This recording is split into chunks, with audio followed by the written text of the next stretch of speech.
"Grandma, just sign here," Emily whispered, pushing the pen into my trembling hand. Her eyes shone strangely as she pointed to the line. "It's to help me, remember?" For 3 years, she was my only family. Now, in the bank, something inside me screamed, "Stop." It was a sweltering Tuesday in July when my life changed forever. I was watering the petunias on the porch of my little house on Camelback Street when I heard sobbing coming from the gate. A young woman, maybe in her early 20s, was standing there, her face red from crying. "Excuse me, ma'am," she said in a choked voice. "Are you Dorothy Matthews?" My heart raced. It had been years since anyone had called me by name. "Yes, I am, dear. What happened?" She approached slowly, as if afraid of startling me. "I'm Emily. Emily Carter. Robert Matthews's daughter." Her words came out as a painful whisper. I felt my legs go weak. Robert, my only son, killed in that damned war over 40 years ago. "Robert had a daughter," I murmured, barely able to breathe. "He didn't know about me," Emily said, wiping away tears with the back of her hand. "My mother never told him. She died last month, and only then did I find out who my real father was. I spent weeks looking for you." I stood there, holding the hose, as the water ran down my bare feet. After so many years alone, after burying my Harold and never having met my grandchildren, there it was, my family. "Come in, dear," I said, dropping everything. "Please come in." And that's how Emily came into my life and my heart. After that first meeting, Emily began showing up every week, always on Thursdays around 3 p.m., when the Arizona sun was at its mildest. She brought a different bouquet each time, daisies, yellow roses, even African violets, which she knew I loved. "How did you know I like violets?" I asked one day, arranging the flowers in the vase on the kitchen table. Emily smiled in that sweet way of hers. "Grandma, my mom told me that Dad always said you had a garden full of them when he was little." My heart sank. It was true. Robert used to play among my violets when he was 5 or 6. How could she know that? The weeks passed, and Emily became part of my routine. She helped me at the grocery store, carrying the heavy bags my tired arms couldn't handle anymore. At Fry's on Bethany Home Road, she even knew which aisle I preferred for cereal. "Grandma, let me get that for you," she would always say, reaching for the items on the high shelves. The employees already knew her. They thought she was really my granddaughter. But what touched me most were our conversations. Emily would sit in Harold's blue armchair, the one no one had used since he died, and spend hours listening to me talk about Robert. "Tell me more about when Daddy won that medal at school," she asked, her eyes shining with interest. I'd tell him about the day Robert won an award for an essay on the Civil War, how nervous he'd been on stage, how he'd stumbled climbing the steps. Emily would laugh at the right moments, sigh when I got emotional.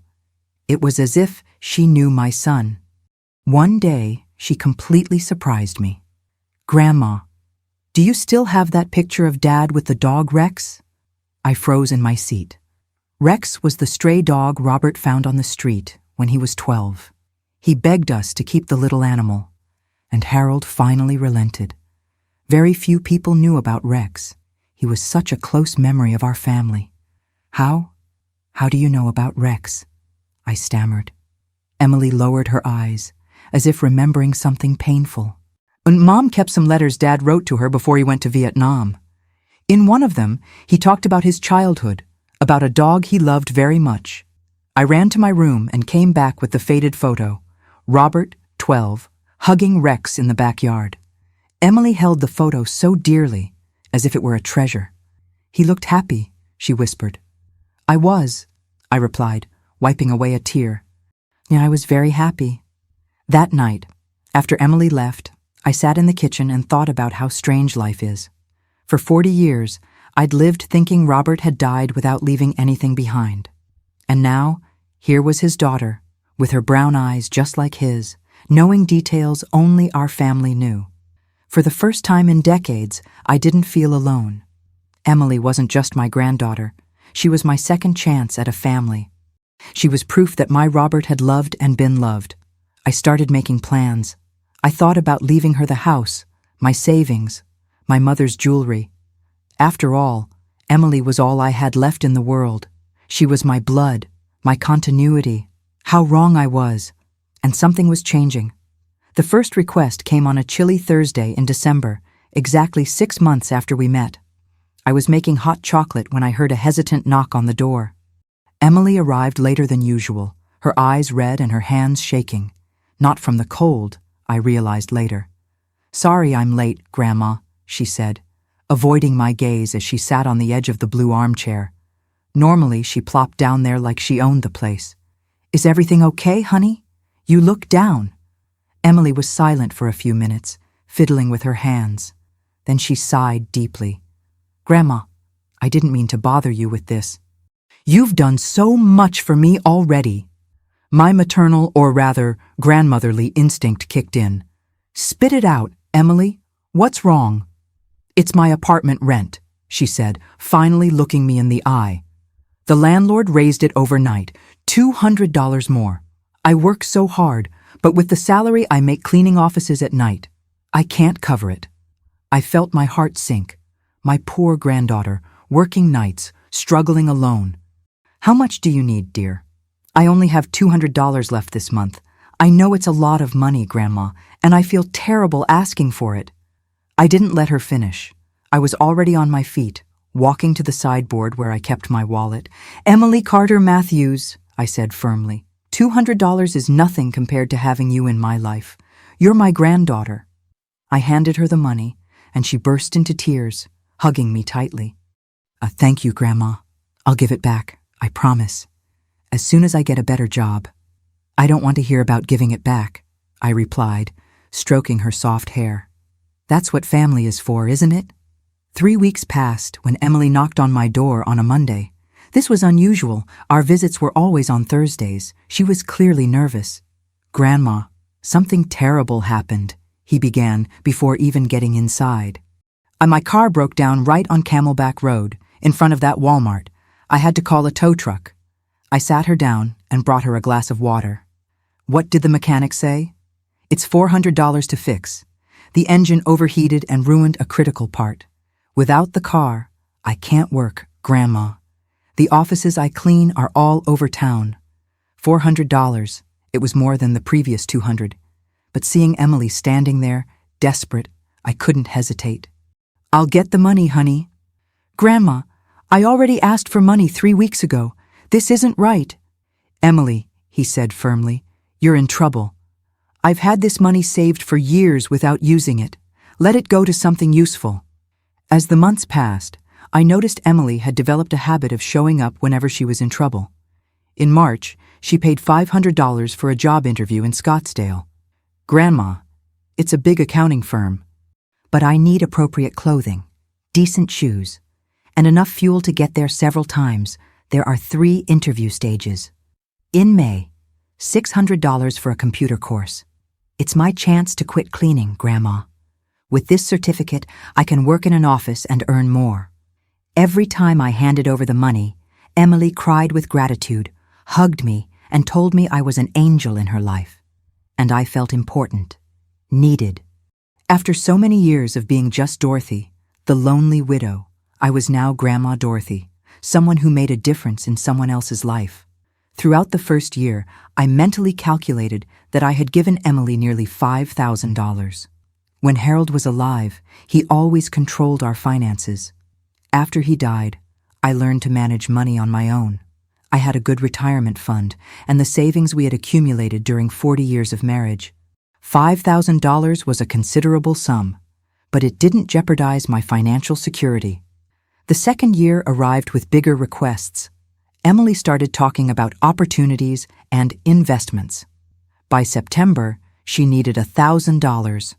"Grandma, a friend offered me a partnership in a small cleaning company. If I put up $1,000, I could be a partner, not an employee. Imagine, working for myself." The idea excited me. "Emily, entrepreneur, business owner? Of course, honey. That's exactly the kind of thing your father would have done." That Christmas, Emily arrived in tears. A dear friend had cancer and needed money for treatment. She did so much for me when I first came to Phoenix, Grandma. She gave me shelter, food. I can't abandon her now. It's $1,500 for her to get private treatment. How could I deny it? Emily had such a generous heart, always thinking of others before herself. It was a quality Robert also shared. The first months of her third year brought her biggest requests yet. $2,000 for a move. Emily's apartment had mold problems that were affecting her health. $3,000 for a more reliable used car. Her previous one kept breaking down, and she was losing money on constant repairs. "Grandma, you're literally an angel God placed in my life," Emily would always say, kissing me tenderly on the forehead. "When I finally settle down, when this cleaning business takes off, I'll repay you for all this. We'll live together, and I'll take care of you like you deserve." On lonely winter nights, I'd lie in the blue armchair thinking about these promises. Emily living with me, keeping me company, caring for me when I grew older and frail. The house would no longer be silent. It would be alive, with laughter, with conversations in the kitchen. Gradually, I began to notice subtle changes. Emily's weekly visits became bi-weekly, then monthly. When I called, missing her, she always had perfect explanations. She was working extra hours to grow the business, or she was sick, or she was dealing with company bureaucratic issues. "Grandma, you understand, right? I'm chasing our dreams. Soon everything will be all right." At the beginning of junior year, Emily made a different request of me. It wasn't money this time. "Grandma, I was thinking, you're over 80 now. Wouldn't it be wise to make me the beneficiary of your bank account? It's just a precaution. If anything happens, God forbid, at least I can take care of your affairs, pay your bills, that sort of thing." It made sense. Emily was my only family, my natural heir indeed. That's a good idea, dear. Let's go to the bank next week." I signed all the papers the manager placed in front of me, with Emily beside me holding my free hand. "Now you can rest easy," she said. "I'll always take care of you." It was a sweltering Tuesday in August when Emily knocked on my door with an urgency that startled me. It wasn't even 2 p.m. yet, a time she never showed up. When I opened it, she was clearly agitated, sweating, her hair plastered to her forehead. "Grandma, thank God you're home," she said, walking past me into the living room. "I need to speak to you urgently." My heart raced. In 3 years of knowing each other, I'd never seen Emily like this. "What's wrong, honey? Sit down. I'll get you a glass of water." "No, Grandma, I don't have time," she replied, pacing back and forth in my small living room. "It's about my mother." I stopped in my tracks. "Your mother? But didn't you say she died?" Emily stopped walking and looked at me with teary eyes. "No, Grandma, I lied. I'm sorry. I lied because it was too painful to talk about." My legs felt weak. I sat down in the first chair I found. "Emily, I don't understand. My mother is alive, but she's been in a psychiatric clinic in Tucson for 2 years, she said, finally sitting down in the blue armchair, but perched on the edge, restless. "She has severe schizophrenia. I pay for private treatment because the public ones are horrible, Grandma. That's why I always need money, why I work so hard." My head was spinning. 2 years of paying for psychiatric treatment? That would explain so many things. "Why didn't you ever tell me the truth?" Emily covered her face with her hands. "Because I was ashamed. Because I didn't want you to think badly of our family. Dad died in the war. Mom is mentally ill. What kind of inheritance is that?" I stood up and walked over to her, placing my hand on her shoulder. Despite the shock, my heart filled with compassion. "Honey, none of this changes how I feel about you. You're my granddaughter." "Thank you, Grandma," she whispered. "But now the situation has become critical, very critical." Emily explained to me that her mother had tried to harm herself at the clinic the week before. She pulled out her own hair and threw herself against the wall. The doctors said she needs much more intensive treatment, with special medications that her insurance doesn't cover. "How much is it, Emily?" $20,000, Grandma. For 6 months of specialized treatment. I felt the air leave my lungs, $20,000. It was almost half my total savings. Emily, that's a lot of money. I know, she exclaimed, standing up again and pacing the room again. I know it's a lot, but Grandma, if I don't get that money by Friday, they'll transfer my mother to the public hospital. And there she'll die, Grandma. She'll die abandoned, without proper treatment. Tears streamed down Emily's face. She'd never seen her so desperate. I've tried to get a loan everywhere, but who's going to lend $20,000 to a cleaning lady? I fell silent, mentally calculating. I had about $45,000 in savings. It was the money Harold and I had saved our entire lives, my security for old age. But looking at Emily there, devastated, thinking about her mother, who was technically also my family, what choice did I have? Okay, Emily, let's go to the bank tomorrow. She stopped crying immediately and hugged me tightly. Thank you, Grandma. Thank you. But when we parted, Emily had a strange, almost calculating expression. On, Grandma. I thought of something that might make everything easier. What? Instead of you withdrawing $20,000 and giving it to me, how about transferring that money directly to my account? That way it'll be easier for me to pay the clinic without having to carry cash. It made sense, but something bothered me. Why can't I pay the clinic directly? Emily hesitated for a second. Because they have a complicated system, Grandma. It has to be my business, because the contract is in my name. It's medical bureaucracy. I see. Okay then. And Grandma, Emily continued, speaking faster now. Actually, maybe it's best to transfer everything. All. Your entire savings. Temporarily, she hurried to explain. It's just, well, after I pay for Mom's treatment, I can invest the rest for you. I have a friend who works in stocks. He knows the market. In 6 months, we can double that money. My head started to hurt. It was too much information at once. Emily, I don't know. Transfer everything. Grandma, think about it, she said, sitting on the sofa next to me and taking my hands. You're over 80. That money sitting in your savings account yields almost nothing. If we invest it right, you could have double that in a year. And I'm already a beneficiary of your account, so it's only a matter of time. She was right about one thing. The money in the savings account yielded very little. And Emily knew about investments. She'd even tried to start her own business. Would it just be temporary? I asked. Sure, Grandma. A few months. Tops. As soon as Mom is stable and the investments are paying off, I'll transfer everything back, at a profit. That night, after Emily left, promising to return the next morning for the bank, I stayed up late thinking. $45,000 was a lot of money to hand over like that, but it was to save Emily's mother's life. And Emily was a good, responsible girl. She always paid me back when she could. Besides, she was right about the investments. Harold had always been too conservative with money. Maybe it was time to be bolder. The next morning, Emily arrived promptly at 9, dressed more neatly than usual, with a briefcase in her hands. Good morning, Grandma. Ready to save my mom? I felt butterflies in my stomach, but I smiled. There you go, honey. I brought some paperwork we need to sign at the bank to facilitate the transfer, she said, showing the folder. My investor friend gave me some tips on how to do this more efficiently. In the car on the way to the Wells Fargo on Central Avenue, Emily was strangely quiet. Normally, she talked all the time, but now she seemed focused, almost nervous. Is everything okay? I asked. Yes, Grandma. It's exciting, you know?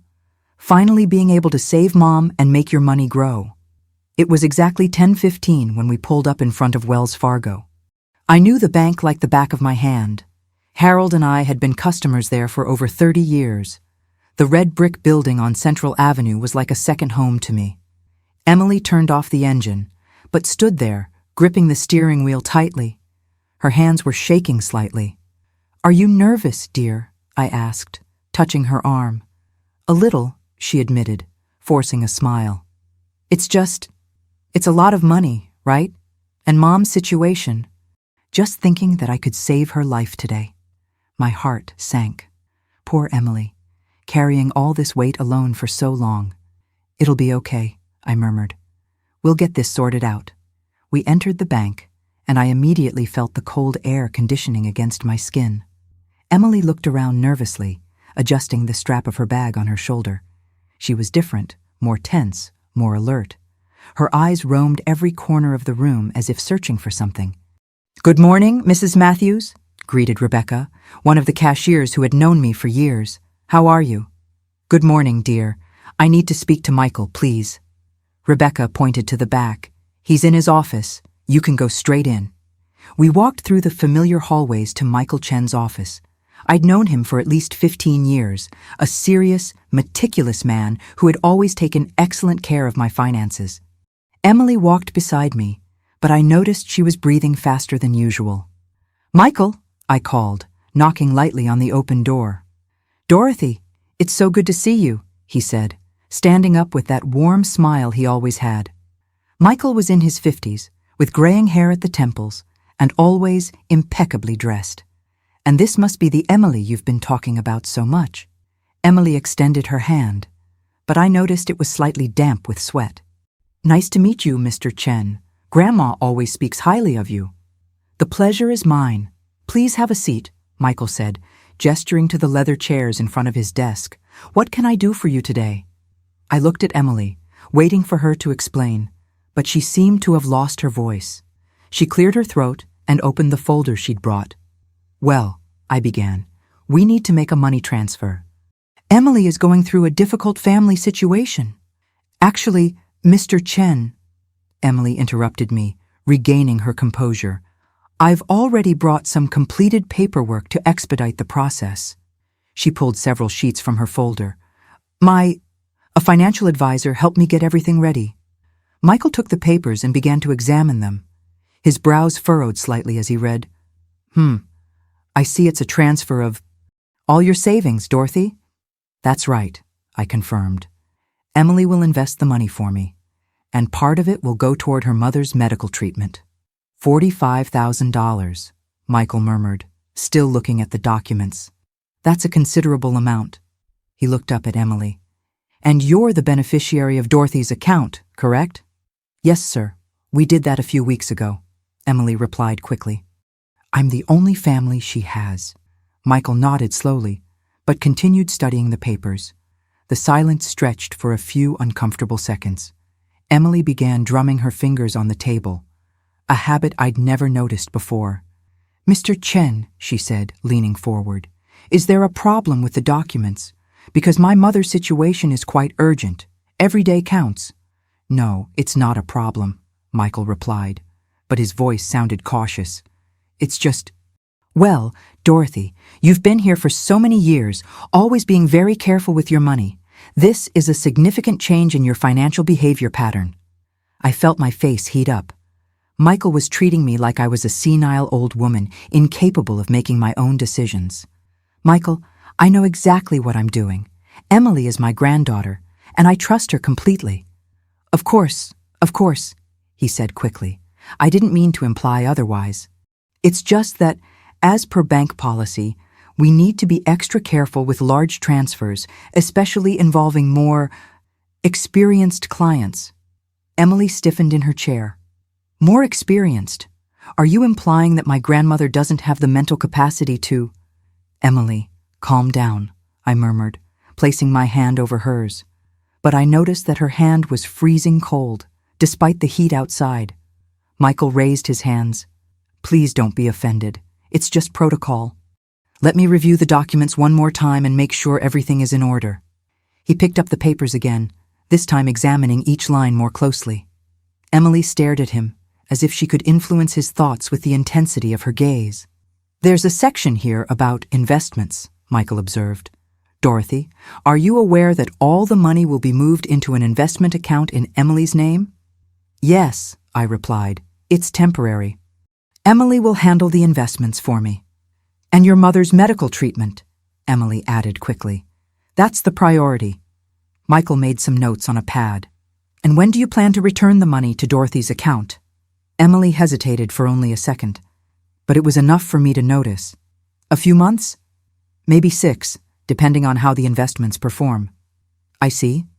Michael placed the papers on the table and clasped his hands together. Well, technically, all the documents appear to be in order. But, Dorothy, might I suggest we wait a few more days?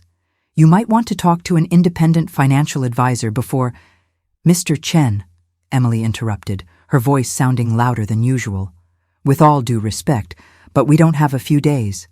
My mother's treatment deadline is Friday. It's today or never. I glanced at the clock on the wall. It was Thursday. Emily was right. We didn't have time to delay. Michael, he said firmly, I appreciate your concern, but this is my decision. I want to make the transfer today. Michael sighed and picked up the phone. Let me run a few system checks before we proceed. It's standard procedure for transfers of this amount. Emily shifted restlessly in her chair as Michael typed on the computer and spoke softly on the phone. She kept looking around the office, as if searching for exits. Is everything okay? I whispered to her. Yes, Grandma. It's just anxiety about Mom. But something in her voice gave me a strange feeling. For the first time in 3 years, I began to wonder if I really knew my granddaughter as well as I thought. It had been 15 minutes since Michael began his routine checks, when Emily abruptly stood up from her chair. Excuse me, she said, her voice sounding slightly hoarse. I need to use the bathroom. Where is it? Down the hall, on the left, Michael replied, without looking up from his computer screen. Emily left quickly, and I saw her through the glass of the office, walking briskly down the hallway. Something about her gait bothered me. She seemed fugitive, like someone trying to escape. Michael, I began. You're taking too long with these checks. Emily is nervous about her mother. He looked at me with an expression I couldn't read. Dorothy, I need to ask you a few questions about your granddaughter. What kind of questions? How long have you known each other? 3 years. Why are you asking that? Michael typed something else and frowned even deeper. And her full name? Emily Carter. She uses Carter because it's her mother's last name. I felt a strange knot in my stomach. Michael, why do you ask these questions? He turned the computer screen slightly toward me. Dorothy, I see here in the system that Emily Carter has conflicting records. Multiple birth dates. My heart started beating faster. What do you mean by multiple dates? According to these records, she would be 28 in one document, 34 in another, and 31 in a third. Michael continued typing, and there's something else troubling. More worrying how. He paused, clearly uncomfortable. Dorothy, there are records of an Emily Carter involved in fraudulent activity in Texas in 2019, and a different Emily Carter with a similar record in Colorado in 2021. I felt like the ground was shifting beneath my feet.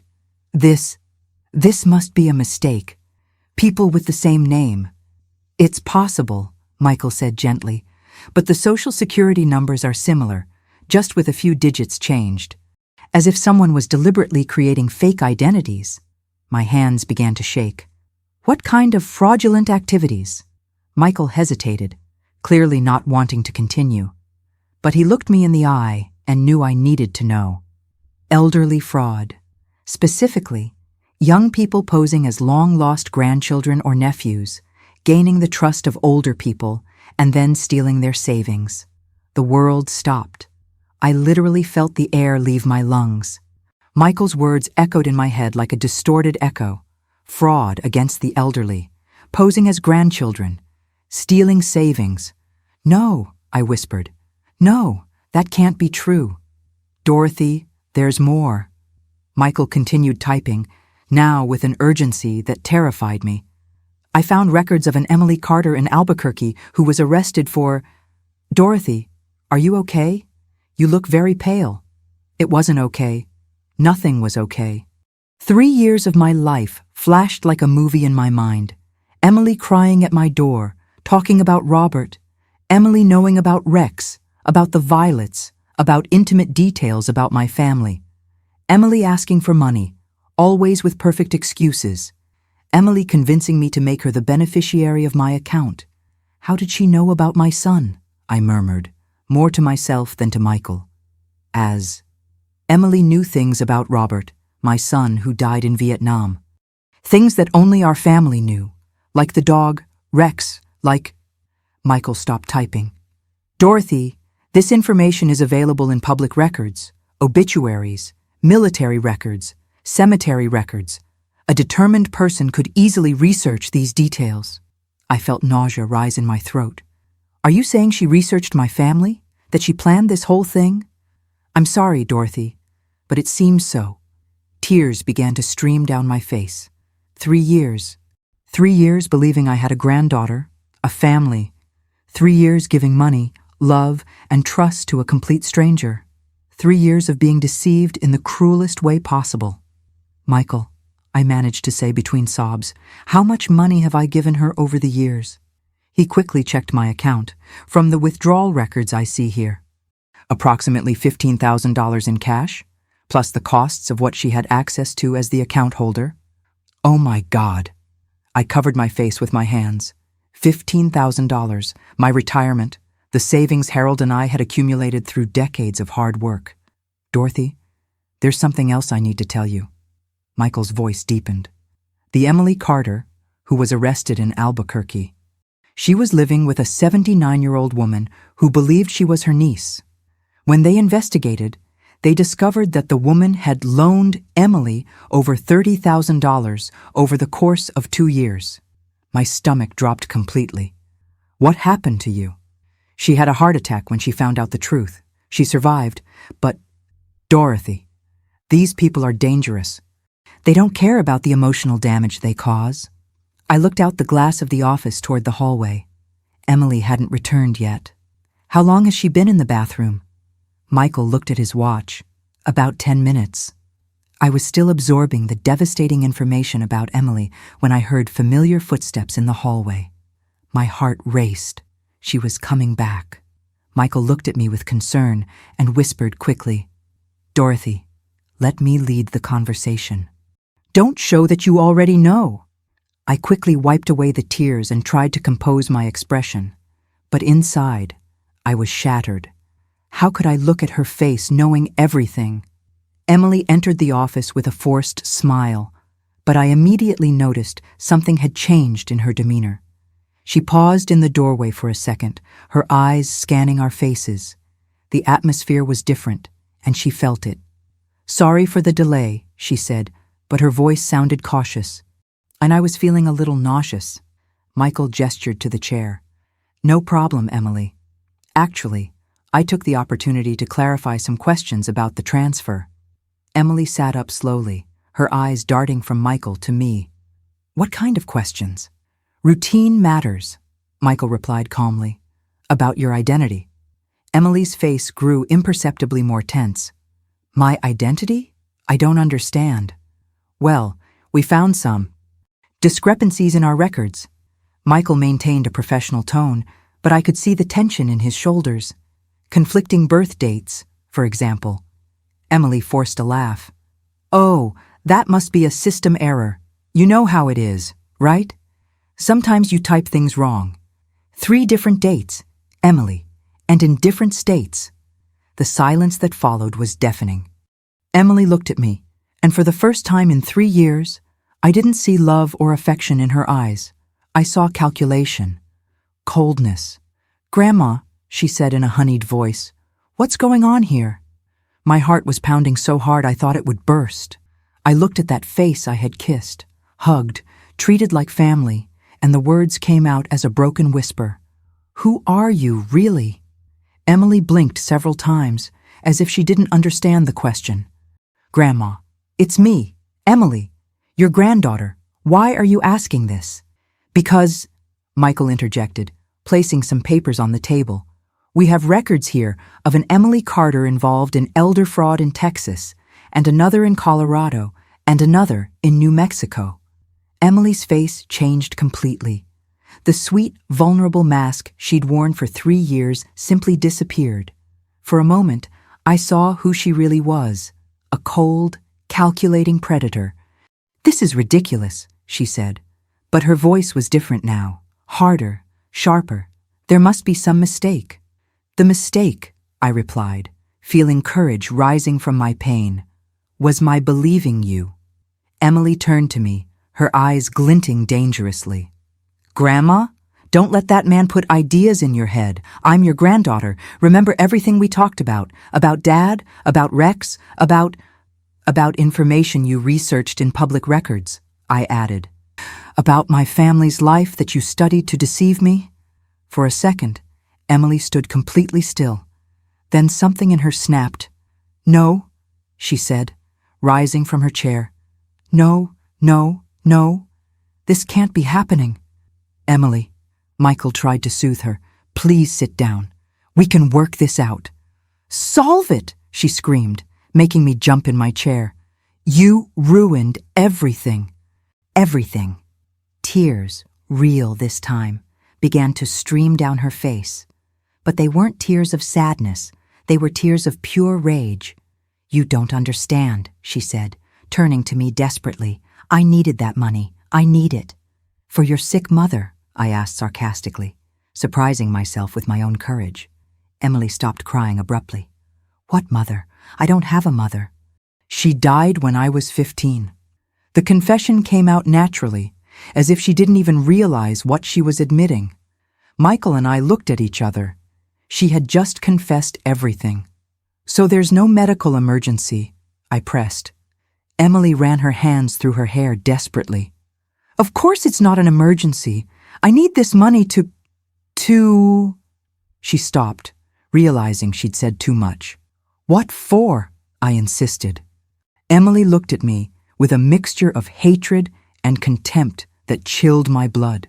To survive, you old fool? Do you think it's easy to live pretending to like pathetic people like you? The words hit me like slaps. 3 years of affection, 3 years believing I was loved, 3 years thinking I had a family. Emily, Michael tried again, if you stop now, maybe we can... No, she screamed. I won't stop. She's going to sign those papers. Emily threw herself onto Michael's desk, trying to grab the transfer papers. Grandma, sign, sign! Michael stood up quickly and pressed a button under the table, the silent emergency alarm. Emily noticed immediately. You sons of bitches, she yelled. You called security. Within seconds, 2 security guards appeared at the door. Emily looked at them, then at us, and tried to push one of them aside and run away. Don't touch me, he screamed as he struggled. She's my grandmother. She wants to give me the money. I'm not your grandmother, I said, surprising myself with the firmness in my own voice. And I never was. Emily stopped struggling for a second and glared at me with pure hatred. You're a lonely, pathetic old woman who was desperate for any shred of attention. I gave you 3 years of my life pretending to care about your boring stories about a dead son. Each word was a knife, but strangely, instead of breaking me, they strengthened me. Because I was finally seeing the real Emily, and she was as ugly on the inside as she had seemed beautiful on the outside. Take me away, she screamed at the security guards. But this isn't over. This is not over. As they dragged her out, she kept screaming, You'll die alone, Dorothy. Alone and forgotten. When the hallway finally fell silent, I collapsed into my chair and began to cry.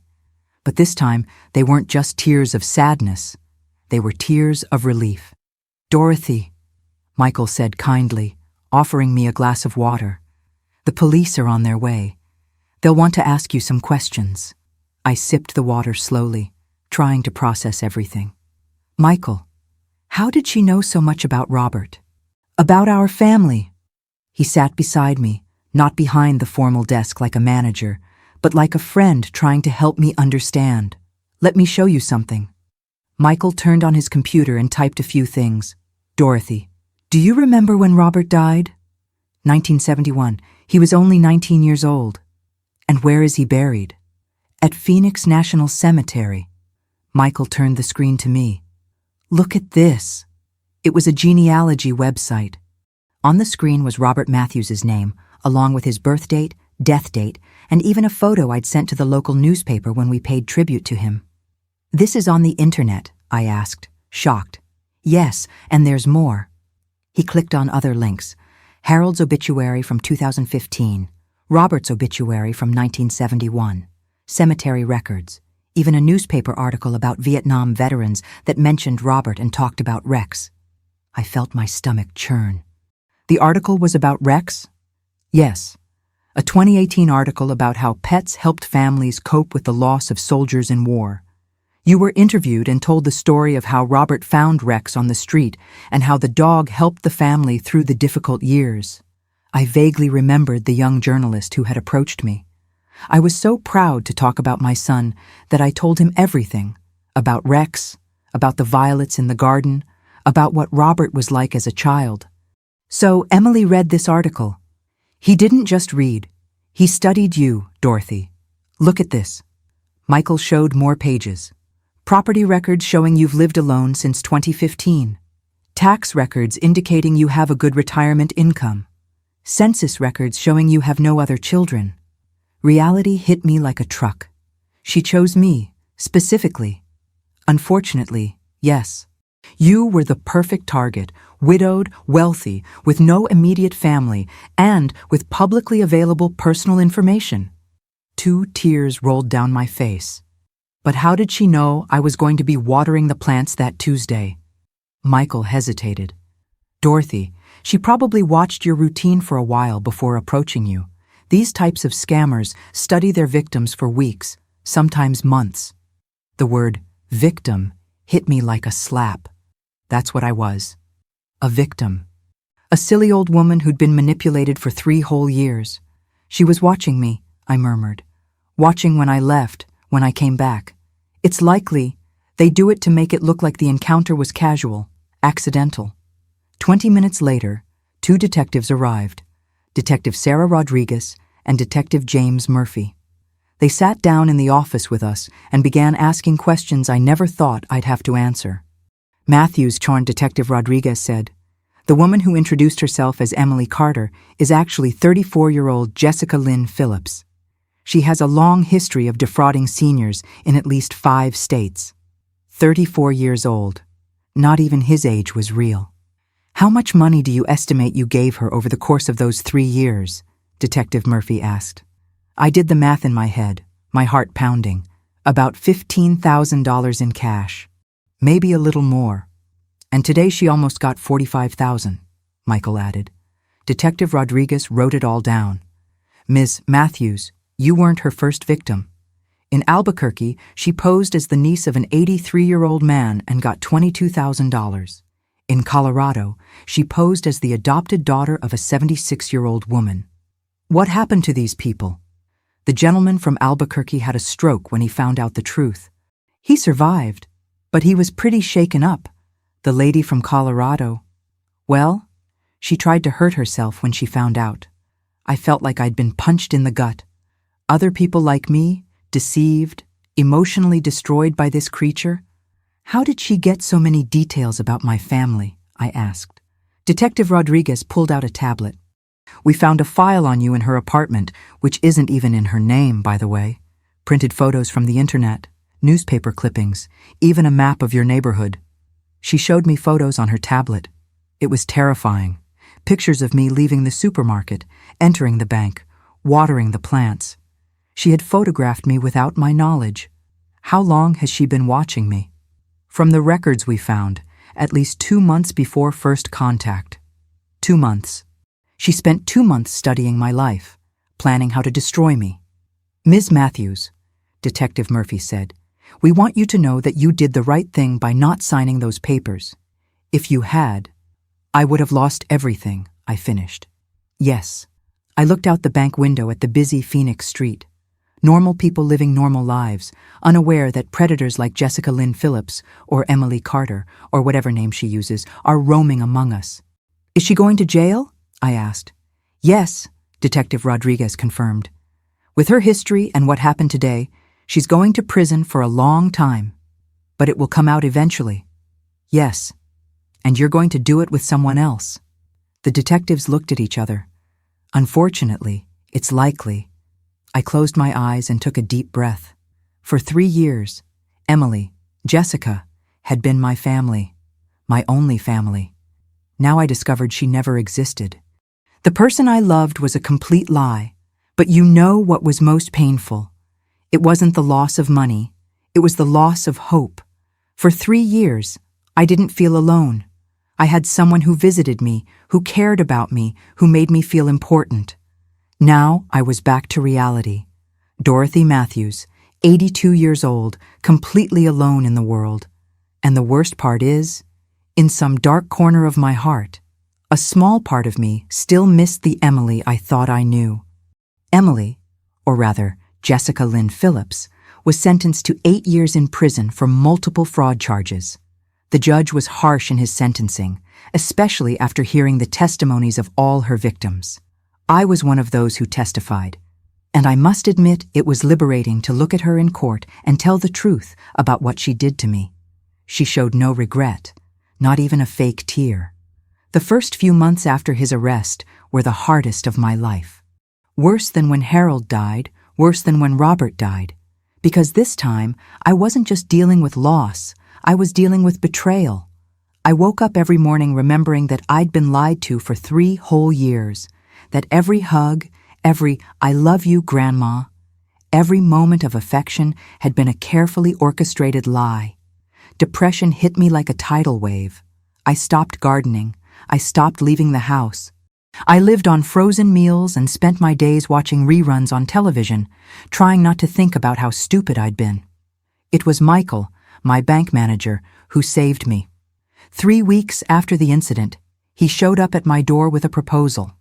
"Dorothy," he said, "I know a support group for people who have been through similar experiences to you. Older people who have been victims of family scams." At first, I resisted. I didn't want to leave the house. I didn't want to talk about my humiliation with strangers. But Michael insisted, and in the end, he was the one who took me to the first meeting. The group was called Restarts, and it met every Tuesday at the Thomas Street Methodist Church. When I first walked into that room and saw 8 people sitting in a circle, some my age or older, I felt incredibly ashamed. But then they started talking. Margaret, 79, had been deceived by her own real grandson, who forged documents and stole $20,000 from her. Henry, 85, had been the victim of a phone scam in which criminals posed as his distressed son.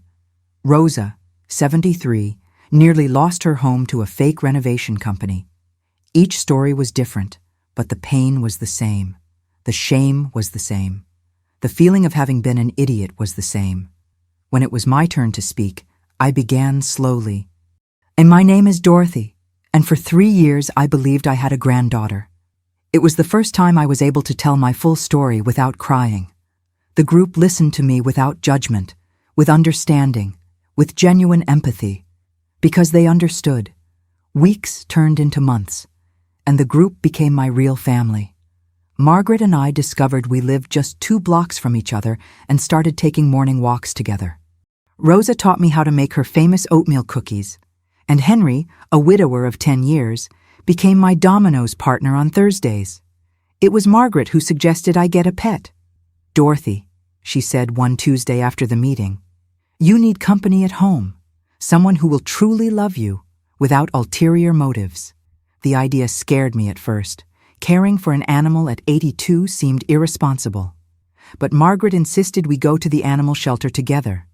At the Arizona Animal Welfare League, I walked among the cages, not quite sure what to look for. There were dogs of all sizes, playful cats, even a few rabbits. But it was when I reached the last cage that my heart stopped. There stood a small, brown and white mutt with sad eyes that immediately reminded me of the original Rex. The card on the cage said he was 3 years old and had been found abandoned on the street, just like Robert's Rex. "This one," I said to the clerk. "I want this one." I brought Rex Jr. home on a Thursday. For the first few days, he was shy, hiding under the kitchen table, but gradually we began to warm up to each other. He followed me around the house, slept at the foot of my bed, and kept me company while I watered the plants, which I then resumed tending. Rex gave me purpose again. I had to get up early to take him for walks. I had to leave the house to buy food. I had to maintain a routine for his sake. And, most importantly, I had someone who was genuinely happy to see me come home. By the following year, My life had completely transformed. The Recomesos group had become my chosen family. Margaret, Rosa, Henry, and the others became the most important people in my life. We had rotating dinners, group outings, and even a trip to Sedona in the fall. It was during one of these meetings that I made an important decision. I was looking around at that circle of true friends, thinking about Rex sleeping on my lap, when I realized something. I wasn't alone anymore. And when my time came, I didn't want my savings to just sit in some bank account. Everyone, I announced one Tuesday, I want to share a decision I've made. I told them I'd changed my will. I'd leave the house to Margaret, who rented and had always dreamed of owning her own place. I'd leave each member of the group a sum of money, not much, but enough for a nice vacation or a new hobby. And the rest of my savings, about $30,000 that Jessica hadn't managed to steal, would be donated to the Arizona Animal Welfare League. "Dorothy," Rosa said with tears in her eyes, "are you sure?" "Absolutely. That place saved not only Rex, but it saved me too. I want other seniors to have the chance to find a companion like I did." Today, 2 years after the bank incident, I wake up every morning with Rex licking my face. I drink my coffee while reading group emails. Margaret taught me how to use the computer. I walk in the park with real friends. I have social commitments, people who genuinely care about me, and a home full of life and love. Jessica Lynn Phillips stole 3 years of my life and $15,000.